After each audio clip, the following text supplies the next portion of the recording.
Neha Shetty it's some flops all movies list.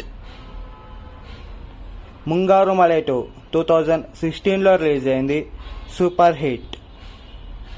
Mehbooba 2018లో release అయింది, flop. Gully rowdy 2021లో రిలీజ్ అయింది, యావరేజ్. మోస్ట్ ఎలిజిబుల్ బ్యాచులర్ 2021లో రిలీజ్ అయింది, సూపర్ హిట్.